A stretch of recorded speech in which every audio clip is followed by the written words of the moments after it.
మతిస్థిమితం కోల్పోయి అన్నం సేవ ఫౌండేషన్లో ఉన్న ఓ మహిళను కుటుంబ సభ్యులకు అప్పగించారు. 2 నెలల క్రితం ఖమ్మం పాత స్టేషన్లో ఓ మహిళ మతిస్థిమితం లేకుండా తిరుగుతుండగా స్థానికులు అన్నం ఫౌండేషన్కు తరలించారు. అనంతరం వైద్యం అందించగా కుటుంబ సభ్యుల వివరాలు చెప్పింది.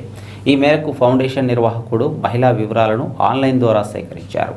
కర్నూలు జిల్లా ఆలూరు మండలం పెద్దహొత్తూరు గ్రామంగా తెలుసుకొని అక్కడకు వెళ్లి మహిళను అప్పగించారు. దీంతో 12 సంవత్సరాల పాటు తప్పిపోయిన గౌరమ్మ ఇంటికి చేరుకోవడం పట్టరాని ఆనందంలో మునిగి తేలారు. ఈ సందర్భంగా శ్రీనివాసరావుకు కుటుంబ సభ్యులు కృతజ్ఞతలు తెలిపారు. అందరికీ నమస్కారం అండి. తెలంగాణ రాష్ట్రం ఖమ్మం జిల్లా కేంద్రంలో ఉన్నటువంటి అన్నం సేవా ఫౌండేషన్ అనాథ ఆశ్రమం. ఈ ఆశ్రమంలో 200 మంది వైద్యులు ఉన్నారు, 63 మంది ఆడవారు ఉన్నారు. అందరూ మతిస్థిమితం లేని వారే. అయిన వారికి భారమై, సమాజానికి భారమై చింతపల్లిలో ఉన్న వారిని అన్నం ఫౌండేషన్ ప్రజలు, పోలీసు వారు ఇచ్చిన సమాచారం మేరకు తీసుకొచ్చి ఆదరిస్తున్నాం. దానిలో భాగంగానే ఈ అమ్మని గత కొంతకాలం క్రితం ఖమ్మం పాత బస్టాండ్లో పోలీసు వారు, బస్టాండ్ అధికారులు అప్పగించడం జరిగింది. పట్టుకున్నాడు ఏ పేరు ఊరు చెప్పలేని మనిషి.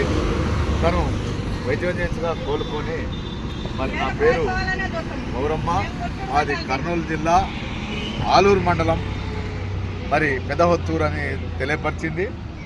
ఆమె చెప్పిన వివరాలని ఇంటర్నెట్లో సెర్చ్ చేసుకుని అక్కడ ఆలూరు సిఐ గారికి సమాచారం ఇచ్చే కుటుంబ సభ్యులకు ఇచ్చారు.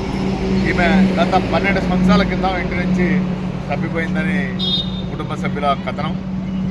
మరి 12 సంవత్సరాల తర్వాత ఈమెని ఖమ్మం నుండి కర్నూలు జిల్లాలోని వారి పెద్దహొత్తూరట 500 కిలోమీటర్ల ఖమ్మం నుంచి వారి స్వగ్రామం, అక్కడికి తీసుకెళ్ళి అప్పచెప్పడానికి ప్రయాణం అవుతున్నాం. ధన్యవాదాలు.